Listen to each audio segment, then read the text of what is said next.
Yet another alleged Chinese spy has been charged, this time working for a local politician in California. Even worse, all of these spies might be part of a much bigger scheme.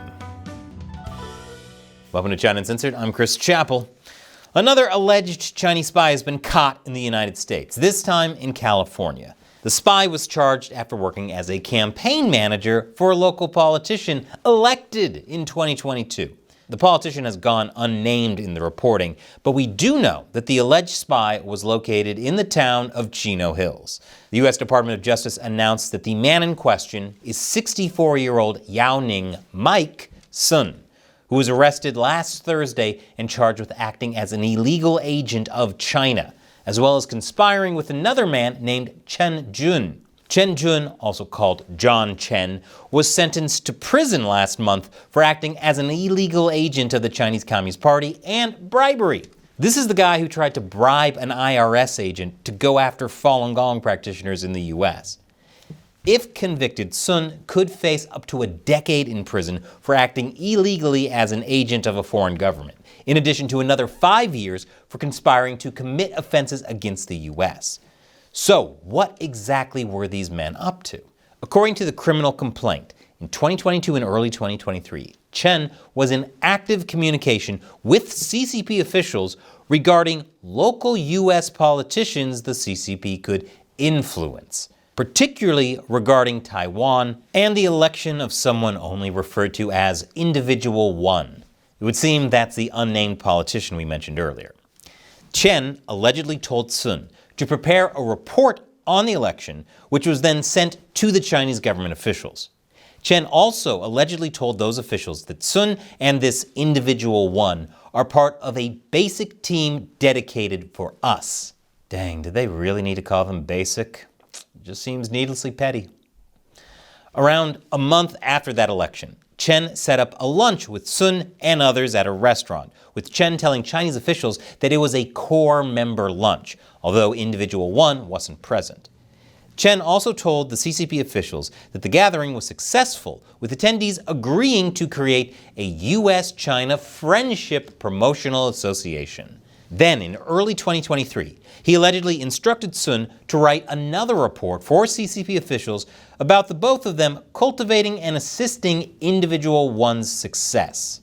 As that report was being finalized in February of last year, Sun sent Chen a proposal to combat anti-China forces by marching in a U.S. Independence Day parade in Washington, D.C. My guess is they wanted to spy on or harass groups critical of the CCP. While the two were cooperating, Sun allegedly asked Beijing to provide them with a budget of $80,000. But it didn't stop there. According to the criminal complaint, Sun and Chen both discussed a trip to China to meet with unspecified leadership. Then, in August 2023, Sun and Individual One ended up traveling to China together. Totally normal for a US politician. I'm not being sarcastic. This kind of thing happens so much, it's basically normal. I didn't say it was good. Now, the problem is most Americans don't really care about local politics. They focus more on the big show. But China cares, because they understand the U.S. system better than most Americans. You see, while on the federal level, the U.S. government is fighting against CCP influence, the U.S. has separation of federal and state powers. Local governments, from states to towns, have a lot of power. Locally. And that's where the CCP spies shine. According to a report from the Foundation for the Defense of Democracies, Beijing's subnational reach into the U.S. is actually the driving force behind the CCP's influence campaign in the country. The report notes that while the federal government is focused largely on national security issues and international trade policy, state and local governments pay more attention to economic development on the ground, who has a job and whatnot, which is easier for CCP agents to manipulate. This is something the CCP admits it's doing. State-run Xinhua says state and local governments are more pragmatic than their federal counterparts, focused on employment and economic development rather than security concerns. That Xinhua report also said that local and state governments are actively seeking out partnerships with China. And according to the FDD, this attitude is bipartisan. Because forget blue and red, the only color politicians really care about is green. In other words, the CCP has an entire supply of willing collaborators, regardless of political affiliation. China offers investments to local politicians. The local politicians can then tout all the prosperity they brought to get re-elected. And China gains more and more control over the United States without ever firing a single bullet.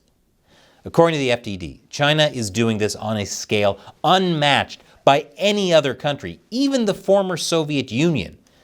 I don't know if that makes Joseph McCarthy's ghosts feel better or worse. And because this is happening on a state and local level, it can bypass security mechanisms that exist at the national level, which is exactly what we have seen with local politicians throughout the U.S., especially in California. Like Governor Gavin Newsom's Beijing meeting with Xi Jinping last year at a time when President Biden couldn't get an audience.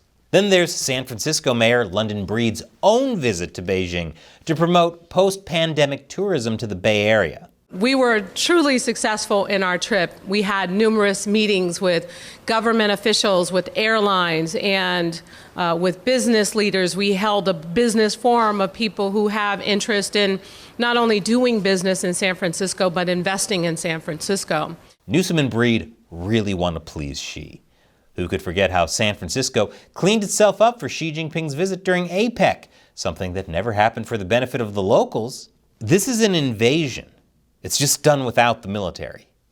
And the FDD report makes clear China's consulates also serve as footholds through which to disseminate information and influence. This was why the first Trump administration closed down the Chinese consulate in Houston. The Chinese Communist Party can use its investment promises as well as local events sponsored by consulates to influence average voters' opinions of China, just as they are with the local and state politicians, especially on sensitive issues like Taiwan and the treatment of Falun Gong practitioners in the U.S., which Chen Jun himself claimed was his goal. Of course, when it comes to influence operations, the CCP has many cards up its sleeves. Hopefully, that's getting banned soon. But if they can get Americans at the grassroots level to support the CCP through local politics, all the better. The American federal government's plans to pressure China and halt its long reach into the U.S. are a welcome step forward, and so is the fact that so many of these spies are getting caught and prosecuted. But overall, the FDD report notes that U.S. policy responses to China lack coordination. A more cohesive, integrated approach is needed to address this complex issue and limit the CCP's reach into the U.S. Very importantly, the average American needs to know the true nature of the CCP. And not to toot my own horn, but I think China Uncensored plays an important role in that. Sadly, I've noticed YouTube has been shadow banning China Uncensored while promoting pro-CCP content. I need your help. I'm collecting data that I can use to present to the media and government. Please take 5 minutes out of your day to fill out this survey. The link is below. It's about time every American stood up to the CCP and fought back. Once again, I'm Chris Chappell. See you next time.